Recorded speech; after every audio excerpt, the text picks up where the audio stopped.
Dans l'énigme de la vie, la spiritualité est au centre de tout. C'est pour cela, dans cette émission, nous allons parler de la spiritualité. Salut à vous, chers internautes et chers abonnés de Congo Audience et Kin Télévision.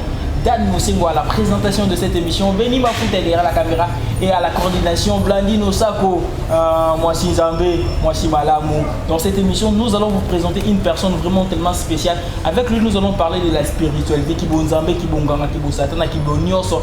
Dans cette émission, vous allez comprendre qu'est-ce que Dan Moussengo a prévu pour vous dans Congo Audience Télévision. C'est pour cela que je vous demande de vous abonner vraiment massivement dans cette chaîne parce que je vous ai déjà dit, dans cette chaîne, il y aura tellement de surprises, tellement de bonnes choses que vous ne pouvez pas rater et vous devez être abonné dans cette chaîne. Pour ne pas beaucoup parler, vous allez découvrir ensemble avec moi. Mon invité d'aujourd'hui, c'est le diable titan. Déjà les noms, mais le goût dans les épices. Le diable titan, il va parler de quoi? On ne sait pas. Vous allez les savoir si vous continuez à suivre cette émission et si vous êtes abonné dans Congo Audience et Kin Télévision. Merci beaucoup à vous tous d'avoir choisi cette émission. C'est Dan Moussengo à la présentation. Diable Titan, bonjour. Bonjour, bonjour. Bonjour Dan Moussengo. Bonne santé. Qui m'est Nangoya Bakoko. Déjà, le nom déjà Diable, ils ont sonné moi le pitch dans l'oreille. Pourquoi on est comme Diable? Diable Zaba, il y a un mouton à la macambo incroyable. Il y a un bateau, donc surnom Nango, Diable a caté au bateau pensé. Mais Diable Zaba, mouton à la macambo, il y a un bateau. Donc c'est ça. Yesu pasala mambele kela bato tamalo la mai mbinga ma diable était Satan n'a pas sala makambo belé laissa Eve Mbuma de ba benga diable ya benga diable donc parce que yo c'est que ça ndela ya oyo mo lobi donc on a ça ndela ya tata mokeli le révélateur des secrets tata mokeli expliquez sur qui pour l'autre lobi Jésus Christ sala mambele a benga ma diable était mais yo lobi Satan n'a pas lisa dans Mbuma c'est que yo za mpanzi ya il y a Satan nous bité mosaïque ya tata mokeli yango nani toka na moko o asali mokeli mobimba après signon son souffle de vie le roi des circonstances to benga kaye yemei asa zali amona ngai azali zo kabiso toka na moto moko o après signon so asali nyonso pendant 6 jours 7e jour ke pema kasi mwana ni Yesu Christ au Bible ici biso yo poza mwana na yenga pena za mwana na ye mais mwana linga ko le kana so Jésus Christ ah Lucifer te ange adorable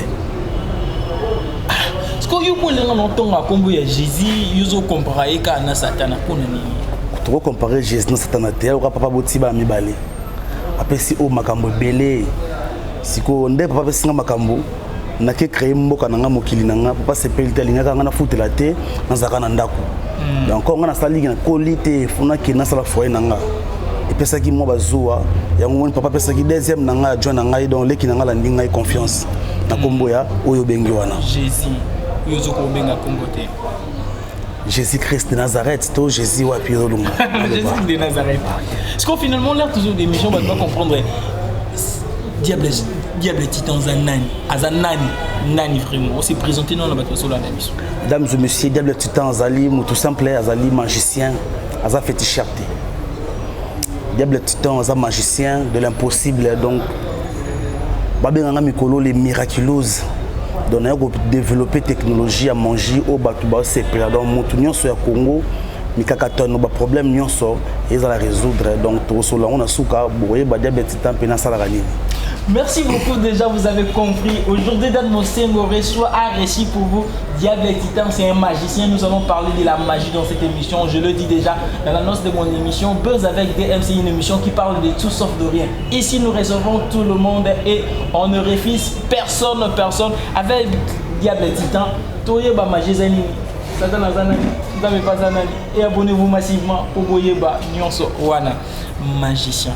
Bandino musala majango ndengi nini bandia mope tango nini est-ce que mutu moko ko expliquer biso yeso bandaki ba manger ndenge nini kimbanga bandaki manger ndenge nini mama bandaki ndenge nini yesu to mona abotami ndenge bible lobiti na âge 12 ans te au sala miracle liboso baluki mai vino yango peut être to ba histoire na donc c'est-à-dire Dan Mosengo pas comme appelé journaliste boye donc c'est ka botamaki nango donc art nyonso ba botamaka nango manger ça art bien sûr oui manger ça art au développer comme on est certes botamaki nango mais ngana botama mais les kana banzela pe na ya classe na pona na développer on se développer na développer on a ba connaissance na ko ken ba grand maître ko approcher ba grand maître ko fa na ba grand maître ko tanga ndeti ba professeur ba peso cours na école na pe na ba grand maître ba pesanga ko est-ce que mutu pas cause un problème par exemple un problème il y a moi si pembe no pas jouer bolingo pembe na yo.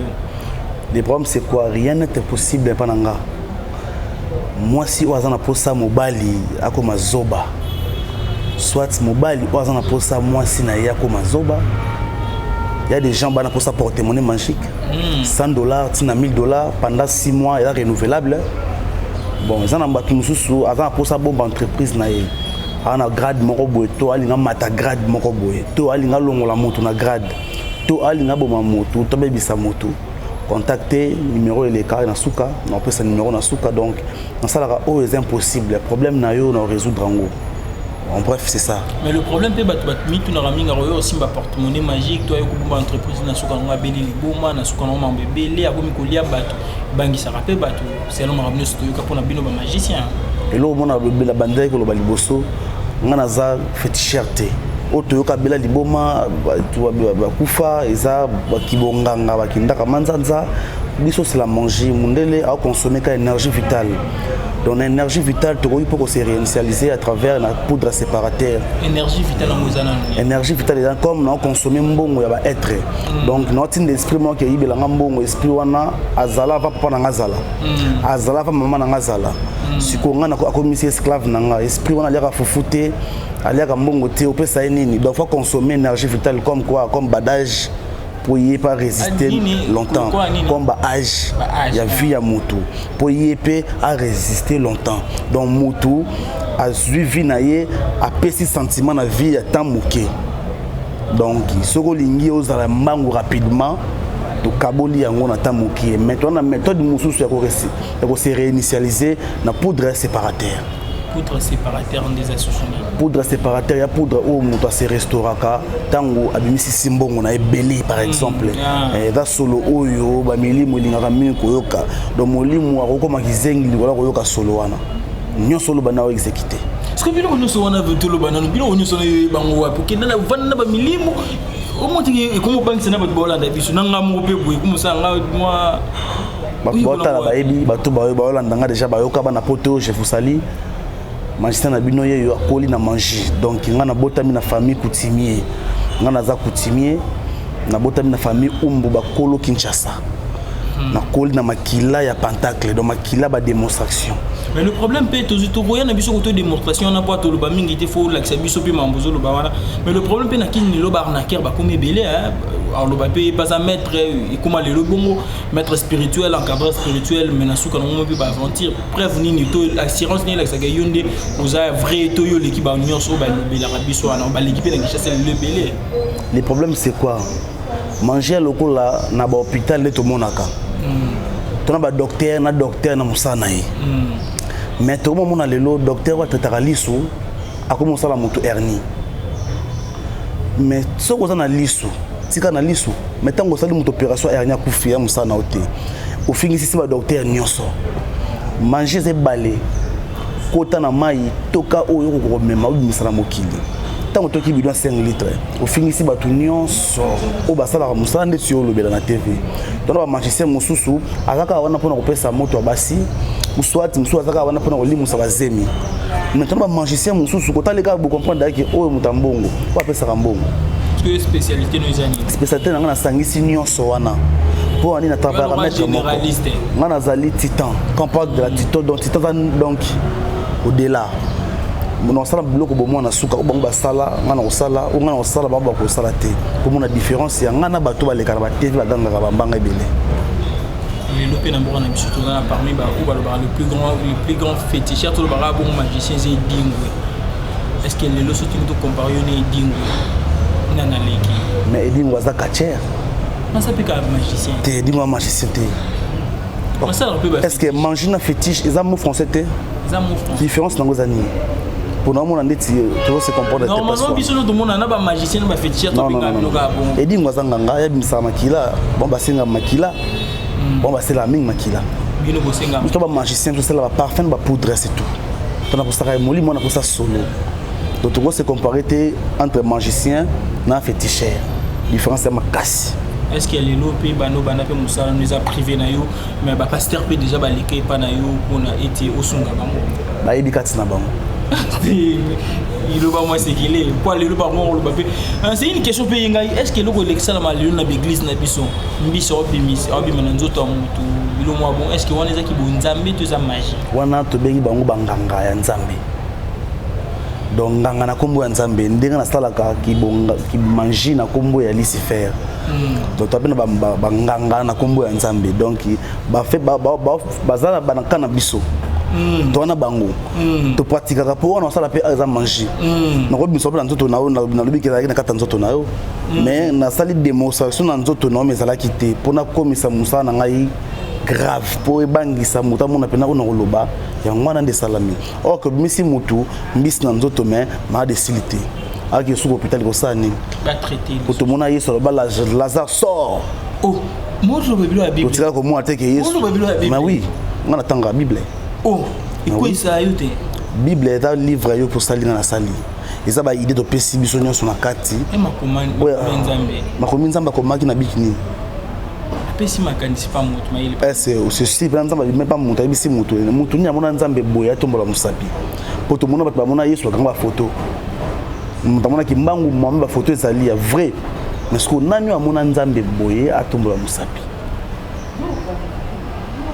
Merci beaucoup, c'est Diable et Titan. Diable et Titan continue dans cette émission. Vous allez voir vraiment des choses vraiment extraordinaires. Moi, je l'ai dit ainsi, extraordinaire. Diable et Titan, tout continue dans l'émission d'Abisso. Succès. Les lots, les Camerounais, tout le monde rappelle Mingi, Namboka Kitchasa. Capable de faire comme ça, le succès à Makas. Balobi, pour régner, et être qu'il faut les régner. Il y a un féticheur qui mingi ba artiste na biso mingi ba boulay ba grand ba kitaki ba joue ba ça va 1 mois 3 mois a beti son et kanini na Congo to Kinshasa pendant 3 mois ici section ça fait ba 3 mois oui il a délai pour ton ba succès net ba futa dialo net ba aspirer na ba venir na biso Koffi Olomide kwa tango raman si mo keleke kufa ka ton robina kaka amu de ba impact moko boye oye moko loba me benga ka frontière à liwa. Donc on a un succès de succès. Le succès temporaire, le succès égotique au coup pour vous aller. Donc il ben na ka net nazo ki molangi. Parce que pour monter ce succès il y a tant muki, na tant mulai différence pour ça la rani na. Il partage à contrat, partage à conscience, partage à âme. Expliquez sur muki na place. On a ça secret au muta vous découvrir na 4 temple. On le bien on bank ça va tout sur ngabaya.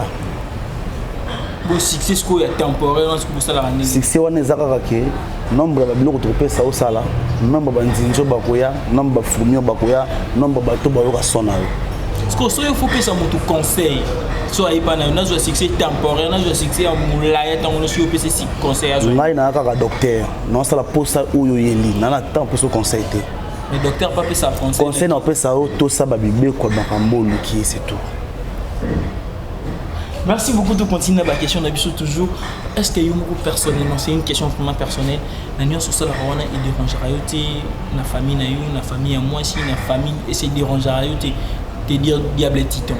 Famille nanga mobimba et binga naza magicien. Na famille na biso ba miyibi baza, ba criminel baza, ba kuluna baza, ba ndoki baza, ba pasteur baza, ba chauffeur, ba mécanicien donc tout ça on nous a mon client libota na biso ba umbu bazali ngana kenda na art na magie na la magie ils ont la profession donc magie en wana nde vinanga sina kokufa na comme grand et ba magicien ceux qui connaissent sans confiance sur la ba problème banango ba découvrir ba solution ba masango na panza na partout c'est ça. Est-ce que la profession, c'est une question, il y a musicien, artiste, comédien, machin. Est-ce que les magiciens place dans la société, est-ce que on peut revendiquer le gouvernement peut une considération pour le la profession? Manger c'est quoi? Manger sa production. Tout le monde va payer étranger Europe. Magicien gâté, magicien millionnaire pour aller salle, organiser salle. Batie ba taxe na bango manager asali mablo na tout magicien koti bana ba konzi ba ye ko mona bike komi crayon mona mokonza moni cahier komi livre mona mokonza moni mai komi glace ba sopia komi jus ba bois ki ngokune komi mabele et c'est ça bana carte wana tout qui non na sur l'exception ba carte wana yo ngo pona ni o za carte G pour na bana na sala magie ya mikolo na bana pour na magicien ba manifestation ba journée culturelle ko bengisa na fête sinon ça ba manger o e bangisa batu na place batu babanga place où na biki a za pour na bana na sala pour na bana mais encore la chaîne na biso YouTube etalama partout fona sala pour bana balandaka yango normalement c'est ça pour au fin de week-end rien à faire tout dans l'ensemble tout en sentiment na sala ba mikolo pe na sala ya bana ba komona tout banda non na jeu de carte ouais tout banda ngota on hotelema on sala pentacle nyonso est-ce que déjà ou soit initiative moi ça le roi David Copperfield cérémonie moi nene à Kaboul batu initiative on a déjà là bon na kapdo sala ngo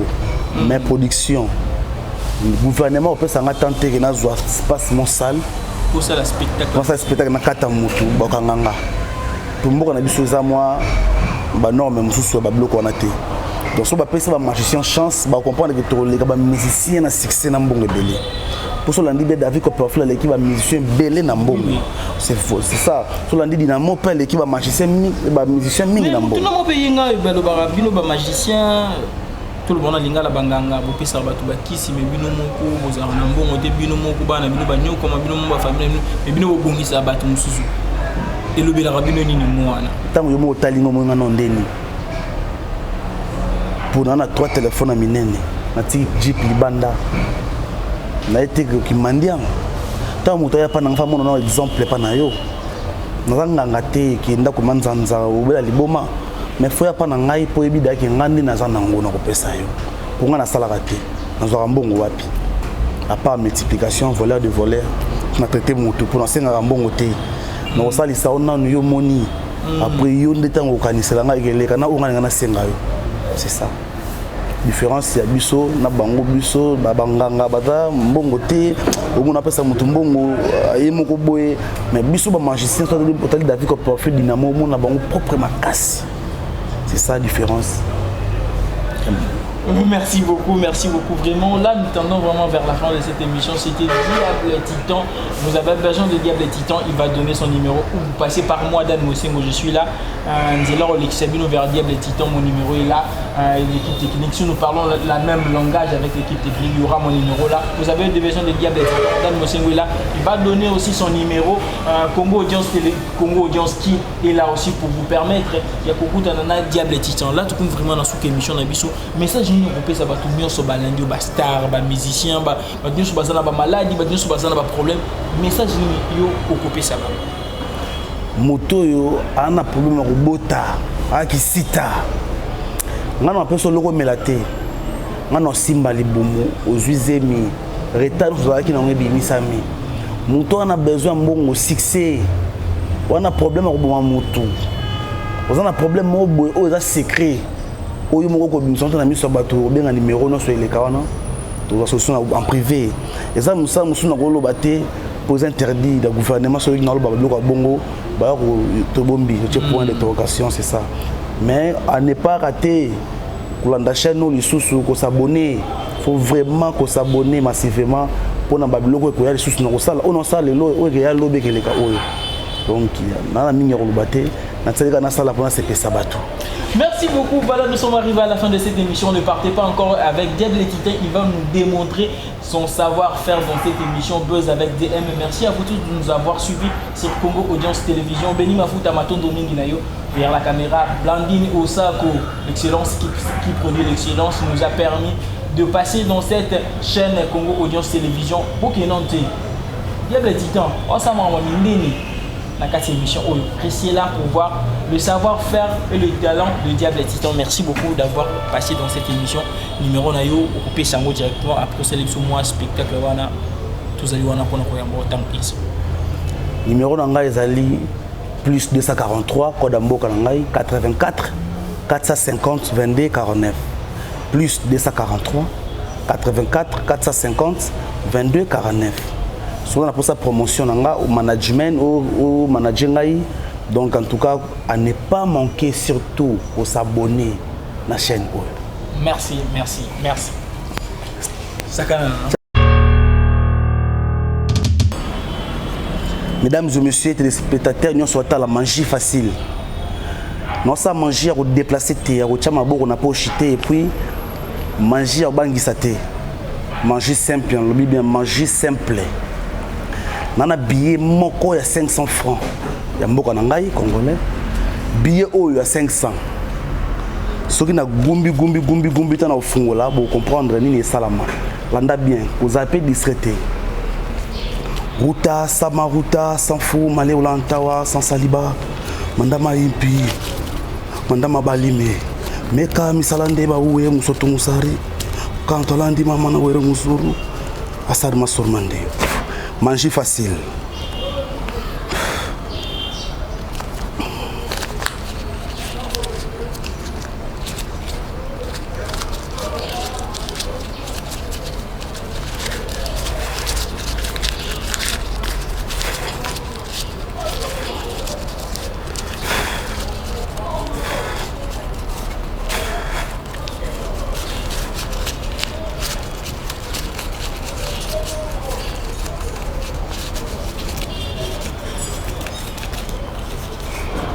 Sur place, on a un billet à 500 francs. On a une appellation à Mbongo, Landa Malamu. 500 francs na Longoli, na Boakinase, et puis on a un billet à 10 000 francs Moko. Est-ce que j'espère que les téléspectateurs nous se voient bien. Landa sous Malamu. 10 000 francs Moko Ozomona, ceux qui na Gumbi Ango Peboye. Tana au Fungola, au Mona Makambo et Salama. Landa sous Malamu. Ruta, Samaruta, Sanfou, Malé Olantawa. J'espère que nous sommes à Mbongo, on a été dans Maboko. Pe bobanga telo comme beza test landa malamu sans fou malé Olantawa sans saliba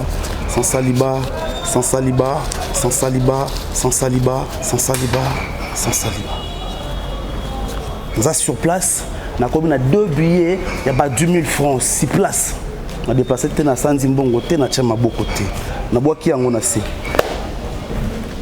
na lobaki malamu na yaki na jeu de cartes. Na magicien simple, ça la magie facile. Pour na bana na bandaku, bozwa temps ya kolanda magie. Mais bobo sana ko s'abonner te pour oye ko ya lobby keleka oyo. Bozala ba mina biso ya chaîne YouTube. Landa malamu. J'ai des cartes. Na carte ba carte on a batterie. Soki na zui carte moko, tomi balé na bendi muninga ko benda ba carte nyonso ke benda maboye. Landa malamu. Ruta, Samaruta, Sanfou, Malé Olantawa. Sanfou, Malé Olantawa.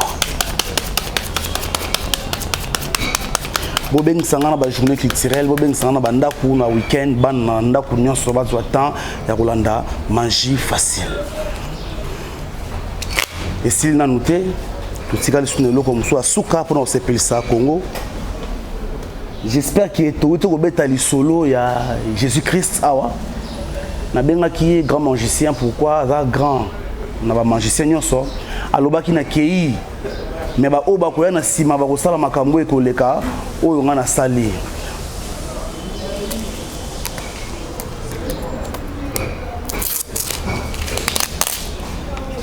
C'est de l'eau. Maï eza couleur à pembe makasi. J'espère que nous sommes monango o Yesu azwa ki mai na feti bocha mai na batuki batu ba mela balangwa mutaya meki mai akuti vinyo banda malamu.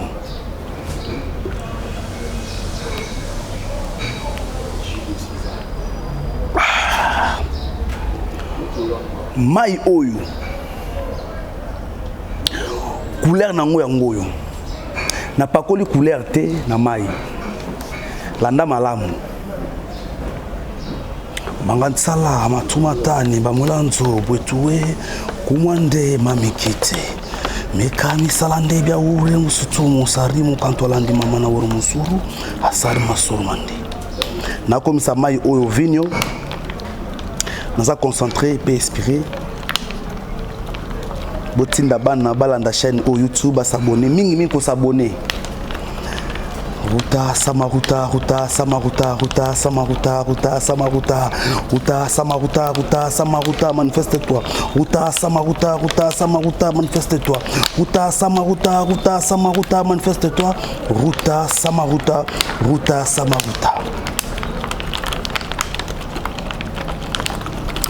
sur landi malamu mayo komi vinyo ezala mutu moko romeka mai awa mais ça m'a bien. Merci, c'est le présentateur de l'émission Dan Mosengo. On va essayer, on va voir si c'est vraiment si c'est vraiment ça, c'est Dan Mosengo lui-même le présentateur de l'émission.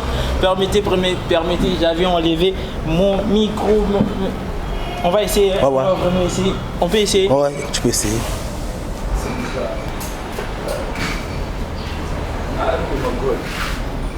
C'est vraiment divin, nous sommes vraiment arrivés. Pas de problème, pas de problème. Voilà, nous sommes arrivés à la fin. Vous comprenez vraiment que c'est pas vraiment. Et ça, nous m'avez monté, moi, mais ce que je mets, Diabétique dans le but. Abonnez-vous massivement sur Congo Audience King Télévision avec Dan Mosengo, un serviteur. À une prochaine émission. Merci Diabétique. Merci beaucoup. Hey, mama, blalinde osapa zole na gavina kayo. Bale bigao, hey bigao, bigado gado. Blalinde osapa zole nawa, dalaye azole nawa, dalaye azole nawa. Blalinde osapa ya gadi Kongo,